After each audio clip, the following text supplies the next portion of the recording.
Hello friends, और आज हम अपना टॉपिक स्टार्ट कर रहे हैं and most of all welcome to the EduROS app. और आज का जो हमारा टॉपिक है वो है wind system of the world. ठीक है, इससे पहले हम लोग डिस्कस कर चुके हैं कि वर्ल्ड के अंदर जो प्रेशर बेल्ट्स का डिफरेंस है वो किस तरीके से होता है, किस तरीके से जो प्रेशर है वो अलग अलग प्लेसेस पर इंड्यूस होते हैं। ठीक है, जिसमें कि हमने बात करी थी कि प्रेशर जो है वो थर्मली और डायनेमिकली दोनों तरीके से इंड्यूस हो सकता है। तो हमने बात करी थी कि हमारे पास 4 बेल्ट्स आती हैं, है ना, जिसमें कि हमारा था डोलड्रम वाली बेल्ट। अगर थोड़ा सा याद आ रहा है तो एक बार क्विक रिवीजन कर ले। ठीक है, एक डोलड्रम वाली बेल्ट की हमने बात करी थी जो कि इक्वेटर के ऊपर बेल्ट थी। ठीक है ना, supposedly if this is the earth, है ना, तो एक बेल्ट आई थी यहाँ सेंटर में। ठीक है, जो कि थी आपकी इक्वेटोरियल बेल्ट। ठीक है ना, या इक्वेटोरियल लो प्रेशर बेल्ट। ठीक है जी, यहाँ पर फिर आई थी आपकी सब ट्रॉपिकल हाई प्रेशर बेल्ट। ठीक, और इससे ऊपर आपकी बेल्ट आई थी sub polar low pressure belt and then polar high pressure belt. ठीक है, तो ये हमारे पास अलग अलग रीजन बने थे और इसमें मैंने आपको ये पढ़ना इसलिए ज़रूरी है ताकि हमें पता चल सके कि आपके जो विंड्स हैं नेचर के अंदर, अगर हम प्लैनेट के ऊपर बात करते हैं, वो कहाँ से कहाँ ट्रैवल करने वाली हैं और उनका जो मोशन है या उनकी जो डायरेक्शन है वो किस किस फैक्टर्स की वजह से इन्फ्लुएंस होने वाली है। तो मेन थिंग है इनके फ्लो कराने के लिए हमारी प्रेशर बेल्ट्स। तो इन प्रेशर बेल्ट्स की वजह से हमने पढ़ा था कि यहाँ पर तो थी आपकी ट्रेड विंड्स। ठीक है, इस डायरेक्शन में यहाँ ऊपर की तरफ आई थी आपकी वेस्टर्लीज और यहाँ इधर की तरफ आपकी आई थी ईस्टर्लीज या पोलर ईस्टर्लीज। ठीक है, इन सभी में मैंने वहाँ पर भी आपको बताया था, आप देखिएगा वीडियो के अंदर मैंने मेंशन किया हुआ है कि आपकी जो विंड्स हैं वो फ्लो करती हैं from high pressure belt to low pressure belt. ठीक है, अब डिपेंडिंग के वो कितने लैटिट्यूड में, ठीक है ना, यहाँ पे लिखा हुआ था हमने कुछ 0 डिग्री, कुछ 30 डिग्री, कुछ 60 degree and this was the 90 degree. ठीक है ना, तो ये जो लैटिट्यूडनल एक्सटेंट है ये हमें बताता है कि जो विंड्स हैं उनकी जो स्पीड है उसके ऊपर अर्थ के रोटेशन का या फिर कोरियोलिस फोर्स का क्या इफेक्ट होने वाला है। ठीक है जी, तो इन्हीं सबको कंसिडरेशन में रखते हुए और ओशन करंट्स को भी हम ध्यान में रखते हुए आज हम पढ़ने वाले हैं wind system of the world. और wind system of the world की अगर हम बात करते हैं तो इसमें विंड्स जो हैं वो 2 पार्ट में डिवाइड की जाती हैं। एक तो है आपकी परमानेंट विंड्स। ठीक है, परमानेंट विंड्स मतलब जो आपकी प्रेजेंट ही होंगी हमेशा अर्थ सिस्टम के ऊपर। ठीक है, वो परमानेंट विंड्स को हम प्लैनेटरी विंड्स भी बोल सकते हैं and these are generally divided into 3 parts. ठीक है, जो कि हम ऑलरेडी पढ़ चुके हैं प्रेशर सिस्टम से कि आपके यहाँ पर होती हैं trade winds, then comes your westerlies. ठीक है, ये लिखा हुआ है यहाँ पे westerlies and then comes your pole से जो चल के आती हैं दोज आर पोलर ईस्टर्लीज। ठीक है, तो ईस्टर्लीज बोले या पोलर वेस्ट ईस्टर्लीज बोले एक ही बात है। ठीक है, सिर्फ ईस्टर्लीज से भी बात बन जाएगी। ठीक, तो ट्रेड विंड्स, वेस्टर्लीज, ईस्टर्लीज। ठीक, तो 3 तो हैं आपकी परमानेंट, मतलब जो हमेशा अर्थ के ऊपर रहती हैं। Now next comes your variable. ठीक है ना, कि मतलब आपको ये कभी मिलेंगी कभी आपको नहीं मिलेंगी। जैसे फॉर इंस्टेंस हम बात करें, हम अपने यहाँ गर्मियों में लू की बात करते हैं। इंडिया का मैं एग्जांपल ले रही हूँ। ठीक है, इंडिया में हम जनरली गर्मियों के अंदर जो गर्म हवा चलती है उसको हम बोलते हैं लू। ठीक है, इस पर फ्रीक्वेंट क्वेश्चन आते हैं, इसलिए मैंने इसको मेंशन करना ज़रूरी समझा कि इंडिया के अंदर जो ये लू चलती है, ठीक है, ये लू कैसी है, वेरिएबल है, मतलब आपको सिर्फ गर्मी में ही मिलेगी, बाकी सीजन्स में आपको नहीं देखने को मिलेगी। तो ड्यू टू दैट ये जो विंड्स हैं सारी की सारी हैं वेरिएबल विंड्स। अब ये जो वेरिएबल विंड्स हैं डिपेंडिंग कहाँ कहाँ पर कैसे कैसे हैं उनको हम अलग अलग टाइप्स में डिवाइड कर सकते हैं और आपको ये अलग अलग हेड्स के अंदर डिफरेंट बुक्स में देखने को मिलेंगी। ठीक है, तो यहाँ पर मैंने एक साथ ही इसको समराइज करने की कोशिश करी है जिसमें कि आपकी है सीजनल विंड्स। ठीक है, जैसे कि मैंने अभी नाम लिया। ठीक है, नेक्स्ट है आपकी लोकल विंड्स। लोकल विंड्स में मैं नाम बता दूँ आपको थोड़ा सा, जैसे कि सहारा डेजर्ट के अंदर है, ठीक है ना, सिरोको, कमसेन, है ना, ये विंड्स हैं जो एक पर्टिकुलर एरिया के अंदर ही आपको देखने को मिलेंगी, बाकी जगह आपको नहीं देखने को मिलेंगी। ठीक है, तो सिरोको हुई, कमसेन हुई, ठीक है, और आपकी लिटोरल है, बोरा है ना, फुआन है। तो ये बहुत सारे विंड्स हैं जो आपको अलग अलग जगह पर देखने को मिलती हैं। तो सीजनल विंड्स हैं, लोकल विंड्स हैं जो एक जगह पर ही होती हैं। नेक्स्ट है माउंटेन एंड वैली ब्रीज। ठीक है, और दूसरी है land breeze and sea bridge. थोड़ा सा इसका मैं बता देती हूँ। माउंटेन और वैली ब्रीज जो है अभी हम इलेबोरेट वे में डिस्कस करने वाले हैं, बट यू शुड नो कि व्हाट इज दीज, कि माउंटेन एंड वैली ब्रीज क्या मतलब है। जैसे फॉर इंस्टेंस मैं बात करूँ, देहरादून के अंदर हमेशा ठंडी ठंडी सी हवा चलते रहती है ना, तो that effect is due to valley. ठीक है ना, तो माउंटेन और वैली के अंदर कैसी हवा होगी। ठीक है, अब सी जो है, अगर किसी भी एरिया के पास सी है तो सी की वजह से हमेशा जो टेम्परेचर है उस जगह का वो नॉर्मल रहेगा, ना तो बहुत ज़्यादा हाई होगा ना बहुत ज़्यादा लो होगा, due to the impact of land breeze and sea breeze. तो ये सारे वेरिएशंस हम देखने को हम पढ़ेंगे सारे के सारे वेरिएबल विंड्स के अंदर, ठीक है। नाउ अभी जो हमारा फोकस है, ठीक है, वो 1 बाय 1 पढ़ने का है प्लेनेटरी विंड्स। तो प्लेनेटरी विंड्स में सबसे पहले हमारी आती है ट्रेड विंड्स। तो मैंने यहाँ कुछ इंपॉर्टेंट पॉइंट्स करके लिखे हैं, आप इनको देख सकते हैं कि ट्रेड विंड्स बोलने का क्या मतलब है।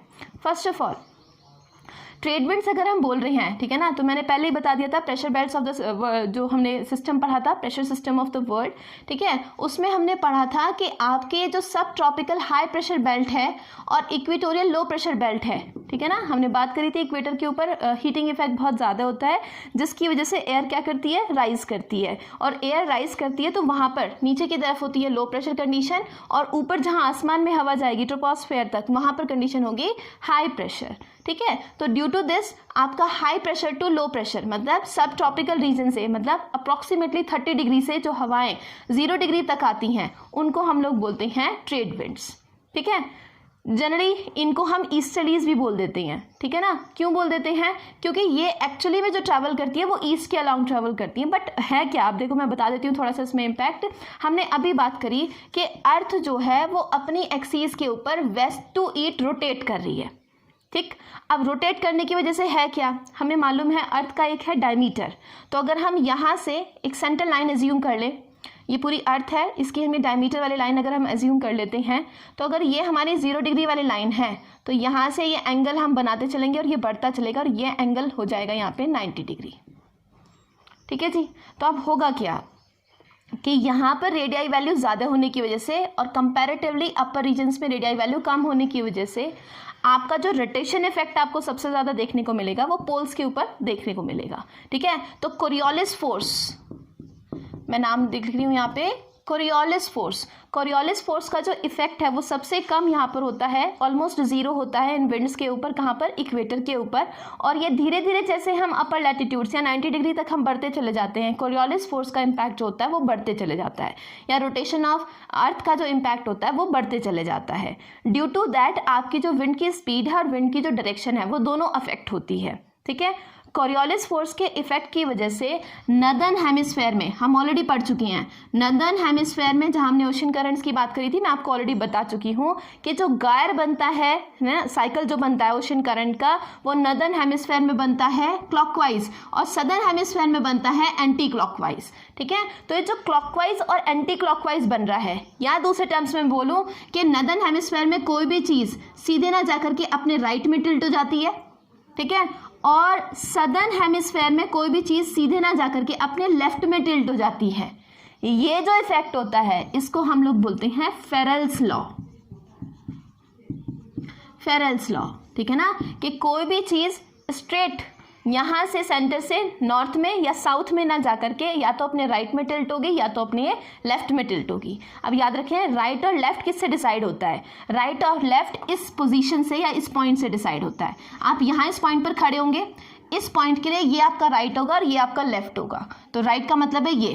अब यहाँ से डायरेक्शन देखने के लिए आप इस पॉइंट के ऊपर खड़े हैं ऐसे फेस करके, ठीक है ना। तो अब मेरे लिए ये वाली साइड लेफ्ट होगी और ये वाली साइड राइट होगी, तो इधर की तरफ अगर डिफ्लेक्शन होगा तो ये आपका है सदर्न हेमिस्फेयर और इधर की तरफ होगा तो ये है आपका नॉर्दर्न हेमिस्फेयर, ठीक है।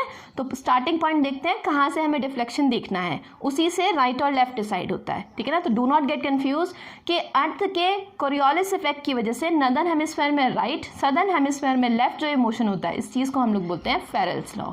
And due to this only आपकी जो ये कोई भी विंड है ये स्ट्रेट लाइन या 90 डिग्री लाइन में ट्रैवल ना करके ये या तो ईस्ट या फिर वेस्ट इस तरीके से आपकी ट्रैवल कर रही है। होपफुली आपको क्लियर होगा, ठीक है।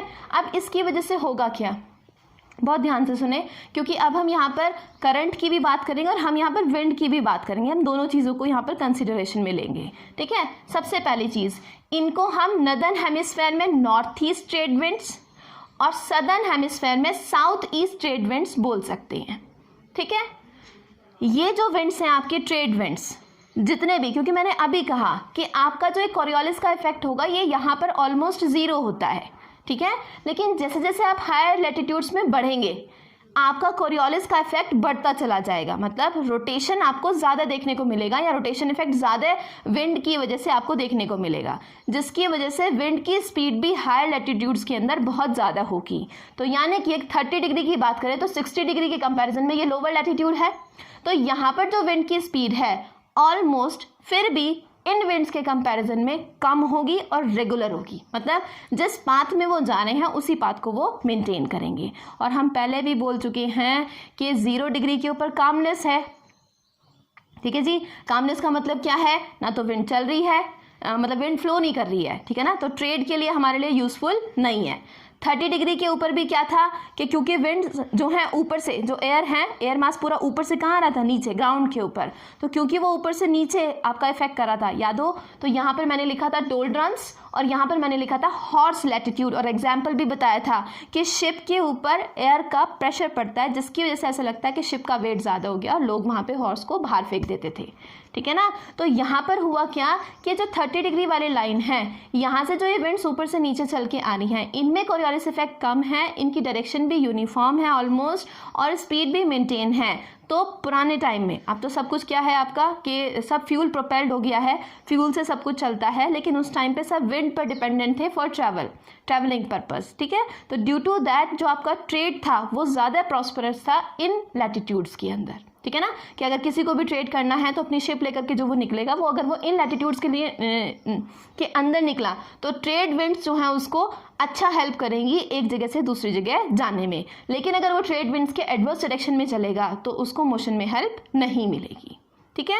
तो पुराने टाइम से, क्योंकि ये ऑब्वियसली बात है बहुत पहले ये सब चीज़ आ चुकी थी, तो पुराने टाइम से ही इन विंड्स का नाम ट्रेड विंड्स रख दिया गया, क्योंकि ये किस में हेल्पफुल है, ट्रेड में। क्यों हेल्पफुल है, क्योंकि ये जो विंड्स हैं इनका एक फोर्स जो है जिसके साथ ये चलती हैं वो फोर्स भी ग्रेट है, एक कांस्टेंट डायरेक्शन के अलोंग है और रेगुलर भी हैं ये थ्रू आउट द ईयर, ठीक है ना, थ्रू आउट द ईयर। और जितने भी ये प्लेनेटरी विंड्स हैं इनका फिर भी वेरिएशन आपको देखने को मिलेगा, लैटिट्यूड्स के वाइज भी और स्पीड के वाइज भी, लेकिन ये वाले जो हैं वो मोस्ट रेगुलर ऑफ ऑल हैं, ठीक है ना। तो ट्रेड विंड्स आपके ऑलमोस्ट रेगुलर हैं, इसकी वजह से ये आपको ट्रेड में भी बहुत ज़्यादा हेल्पफुल होती हैं। नाउ नेक्स्ट, ये अपने साथ क्या काम करेंगी, अब देखें बहुत ध्यान से सुने आप। ये मैंने एक वर्ड डायग्राम यहाँ पे बनाया हुआ है, ठीक है ना, थोड़ा सा आप इसको देख लें, है ना। ये है नॉर्थ अमेरिका, ठीक, ये है South America, this is your Europe, ये है Mediterranean Sea, this is Africa, और इस पार्ट से आप समझ रहे होंगे ये है इंडिया, ठीक है। और यहाँ पर आ जाता है आपका रशिया वाला part, this is your China, ठीक है, ये है आपका जापान और ये है आपका ऑस्ट्रेलिया, ठीक। अब इसमें थोड़ा सा अगर आपको याद हो तो ये वाला जो सेक्शन था हमारा वो था इक्वेटोरियल वाला, इक्वेटोरियल रीजन वाला, ठीक है जी। तो इक्वेटर अगर यहाँ से पास कर रहा है तो सन का जो मूवमेंट है वो इक्वेटर के अलोंग होता है, हम ऑलरेडी बात कर चुके हैं। मतलब सन या तो यहाँ से ऊपर जाएगा ट्रॉपिक ऑफ कैंसर पर, या तो सन यहाँ से कहाँ जाएगा, नीचे जाएगा ट्रॉपिक ऑफ कैप्रिकॉर्न पर, ठीक है जी। अब इसकी वजह से होगा क्या कि सन का हीटिंग इफेक्ट यहाँ पर सबसे ज़्यादा होगा, जिसकी वजह से एयर जो आसपास की होगी वो भी सबसे ज़्यादा हीट होगी और वो क्या करेगी, राइज, ठीक है। अब एयर राइज करी, लेकिन इस पोर्शन में कौन है, ट्रेड विंड्स, तो ट्रेड विंड्स की वजह से जो राइजिंग एयर है वो क्या हो जाएगी, डिफ्लेक्ट। अब डिफ्लेक्ट होगी तो होगा क्या, ये जो इक्वेटोरियल करंट यहाँ ओशन का बना, ये इस साइड पर जब चलता है तो हमें मालूम है, हमने बहुत सारे नाम पढ़े थे, ठीक है ना। यहाँ पर आपका आता है ब्राज़ील करंट, ठीक है ना, यहाँ पर हमने पढ़ा था मोज़ैम्बिक करंट, ठीक है ना, और इधर की तरफ था आपका ईस्ट ऑस्ट्रेलियन करंट। तो ये जितने भी इधर की तरफ वेस्टर्न मार्जिन ईस्टर्न मार्जिन के ऊपर जो भी आपके कॉन्टिनेंट्स हैं उस तरफ जो आपका करंट चल के आ रहा है वो सारा है वार्म करंट। तो जहाँ पर भी वार्म करंट है वो वार्म करंट क्योंकि ओशन के ऊपर से चल के आ रहा है तो वो अपने साथ ओशन से उठा लेगा मॉइस्चर, ठीक है जी। ध्यान रखें, फिर से बोल रही हूँ कि वार्म करंट अपने साथ लेके चलेगा क्या, मॉइस्चर। अब क्या होगा, जो भी वो मॉइस्चर लेके चलेगा जैसे ही वो इस मार्जिन के ऊपर टकराएगा, ठीक है ना, यहाँ पर टकराने से वो मॉइस्चर जो लेडन आपकी एयर है वो यहाँ पर करेगी रेनफॉल, अच्छे वाली रेनफॉल करेगी। लेकिन इस कॉन्टिनेंट के लिए, किसी भी एक कॉन्टिनेंट के लिए मैं बात कर रही हूँ, ये कॉन्टिनेंट है तो ये कॉन्टिनेंट का है ईस्टर्न मार्जिन और ये है कॉन्टिनेंट का वेस्टर्न मार्जिन। तो ईस्टर्न मार्जिन के ऊपर तो वार्म करंट की वजह से और मॉइस्चर लेने की वजह से हो गई बारिश, रेनफॉल। तो ये वाली तो साइड जो है हर जगह पर रिसीव करेगी हायर रेनफॉल। लेकिन ये जो विंड है, क्योंकि यहाँ बीच में कोई भी वाटर का सोर्स नहीं है, जब ये विंड लैंडमास के ऊपर से क्रॉस करेगी तो वेस्टर्न मार्जिन तक आते आते ये हो जाएगी डेसिकेटिंग इफेक्ट, मतलब ये अपने साथ मॉइस्चर नहीं लेके जाएगी, सूखे वाला इम्पैक्ट ये देगी, ठीक है ना। तो जनरली जो भी आपके डेजर्ट्स हैं वो कॉन्टिनेंट्स के वेस्टर्न मार्जिन पर हैं, ना कि ईस्टर्न मार्जिन पर, ठीक है जी। मैंने यहाँ पर एक क्वेश्चन का आंसर कर दिया। पूछा जाता है कि why most of the deserts are on the western margin of the continents not on the eastern margin. तो मैंने इसका आंसर आपको दिया कि ईस्टर्न मार्जिन के ऊपर ये ट्रेड विंड्स भी जब ओशन करंट्स को अफेक्ट करते हुए चलेंगी, ठीक है ना, तो अपने साथ वार्म होने की वजह से, क्योंकि इक्वेटोरियल रीजन से चल रही हैं, ठीक है ना, डो नॉट गेट कंफ्यूज, कहाँ से चल रही है, इक्वेटोरियल रीजन से। या दूसरे टर्म्स में बोलूँ, अगर यहाँ से हम बात कर रहे हैं तो एयर यहाँ से क्या कर रही थी, राइज, सिंक, लेकिन वो पोलर जो ये हाई प्रेशर बेल्ट है उससे इक्वेटर की तरफ आ रही है, ठीक है ना। तो यहाँ से वो अपने साथ क्या लेके आएगी, मॉइस्चर, और जैसे ही वो अपने साथ मॉइस्चर लेके आएगी ईस्टर्न मार्जिन के ऊपर तो वो बढ़िया बारिश करेगी। लेकिन ये ट्रेड विंड्स जब वेस्टर्न मार्जिन के ऊपर पहुंचेंगी तब तक ये हो चुकी होंगी सूखी और यहाँ पर कोई भी बारिश नहीं होगी, ठीक है जी। तो इसी की वजह से डेसिकेटिंग इफेक्ट या फिर एरिडिटी, मैं फिर से बोल रही हूँ एरिडिटी, एरिडिटी मतलब सूखा, ठीक है ना, वो हमें देखने को मिलता है western margin of the continents. ये तो एक रीज़न है। दूसरा रीज़न क्या है, अभी कहा वार्म एयर है तो मॉइस्चर को होल्ड करेगी, लेकिन अगर कोल्ड एयर है तो वो मॉइस्चर को होल्ड नहीं करेगी। तो यहाँ से जो हमारा करंट चल रहा है, अब देखो पहला आंसर तो हो गया विंड के फॉर्म में, ट्रेड विंड्स के फॉर्म में, दूसरा आंसर हो गया किसके फॉर्म में, करंट के फॉर्म में, ओशन करंट के फॉर्म में, कि ओशन करंट जो इस साइड वेस्टर्न मार्जिन पर जो भी आता है वो होता है कोल्ड ओशन करंट, और कोल्ड ओशन करंट की मॉइस्चर कैरिंग कैपेसिटी ऑलमोस्ट होती है 0, ठीक है। तो आपका जो भी यहाँ से करंट आएगा, जैसे कि मैं एग्जाम्पल लेके बता रही हूँ, अगर नॉर्थ अमेरिका है तो इधर की तरफ आ रहा है ऊपर से कैलिफोर्निया करंट, ठीक है। तो कैलिफोर्निया करंट का डेसिकेटिंग इफेक्ट होगा या सूखे वाला इम्पैक्ट होगा, जिसकी वजह से यहाँ पर जहाँ मेक्सिको भी है, ठीक है ना, बिल्कुल मार्जिन की बात कर रही हूँ, यहाँ पर आपका जो डेजर्ट क्रिएट होगा वो क्रिएट होगा मोहावे डेजर्ट, ठीक है। सिमिलरली यहाँ बात करिए यूरोप की, यूरोप में जो आपका यहाँ ऊपर से आता है कैनरीज करंट, उस कैनरीज करंट की वजह से यहाँ पूरा का पूरा, आपको मालूम होगा ये लैंडमास सबसे ज़्यादा है, सारे के सारे कॉन्टिनेंट्स को देखें तो कंटिन्यूस लैंडमास यहाँ सबसे ज़्यादा है। तो टेम्परेचर के अंदर जो वेरिएबिलिटी है या जो क्लाइमेट आपको बिल्कुल डिफरेंट देखने को मिलेगा, वो यहाँ सिर्फ एक फैक्टर से कंट्रोल नहीं होगा, बहुत सारे फैक्टर से कंट्रोल होगा, क्योंकि कोई भी विंड अगर चलेगी तो सेंटर तक उसको पानी नहीं लेकर के जाने देगी। क्यों? क्योंकि सारा का सारा यही हिमालय से या किसी भी चीज़ से आपकी जो बड़ी बड़ी माउंटेन्स हैं उनसे टकरा के पानी यही मार्जिन्स के ऊपर ही बारिश करा देगा, सेंटर में कोई भी आपका एज सच मॉइस्चर वाली विंड नहीं जा पाएगी। तो ये वाला जो पूरा पार्ट है ये पूरा डेजर्ट से भरा हुआ है, ठीक है ना। तो मैं इसमें नाम ले दूँ, Turkmenistan desert, Sahara desert, Gobi desert, Thar desert, जितने भी डेजर्ट आपको मालूम है वो सारे के सारे, ईरानियन डेजर्ट, इराक के अंदर जितने भी डेजर्ट हैं आपकी, ठीक है ना, वो सारे के सारे इसी पार्ट के अंदर प्रेजेंट हैं। क्योंकि यहाँ पर एक तो कोल्ड करंट आया, मॉइस्चर नहीं लेके जाएगा, दूसरा जो विंड्स का यहाँ पर इम्पैक्ट होगा वो भी होगा कोल्ड विंड वाला, ठीक है ना। या दूसरी जो विंड यहाँ पर चलेंगी, ITCZ का भी हम देखेंगे वेरिएशन कैसे होता है इस पार्ट में, ठीक है। तो यहाँ पर जो होगा वो डेसिकेटिंग इफेक्ट होगा, जिसकी वजह से यहाँ पर मॉइस्चर एज सच नहीं आ पाएगा और डेजर्ट मेनली यहीं पर प्रेजेंट होगा। तो कैनरीज करंट की वजह से यहाँ पर डेजर्ट डेवलप हो गया, जो कि है सहारा, अफ्रीका के अंदर, ठीक है, या मेडिटेरियन जो सी है उसके पास। नाउ नेक्स्ट इधर, ठीक है ना, यहाँ से मैंने बता दिया कैलिफोर्निया करंट की वजह से मोहावे, कैनरीज करंट की वजह से सहारा, ठीक है। नाउ नेक्स्ट लोअर मार्जिन पे आते हैं, सदर्न हेमिस्फेयर में आते हैं। तो सदर्न हेमिस्फेयर में पेरू करंट जो नीचे से आता है साउथ अमेरिका के पास, पेरू करंट की वजह से आपको मिलेगा एटाकामा डेजर्ट, ठीक है। बेंगुएला करंट जो यहाँ से आता है उसकी वजह से आपको मिलेगा यहाँ पे नामीब डेजर्ट। और ये जो ऑस्ट्रेलिया है इसके वेस्टर्न मार्जिन पे करंट आता है वेस्ट ऑस्ट्रेलियन करंट। इस वेस्ट ऑस्ट्रेलियन करंट की वजह से आपको ऑस्ट्रेलिया का, अच्छा एक और चीज़, ऑस्ट्रेलिया का most of the part is desert, मतलब लिवेबल पार्ट नहीं है, वहाँ पे बहुत एडवर्स कंडीशंस हैं, टेम्परेचर और प्रेशर कंडीशंस आप कह सकते हैं।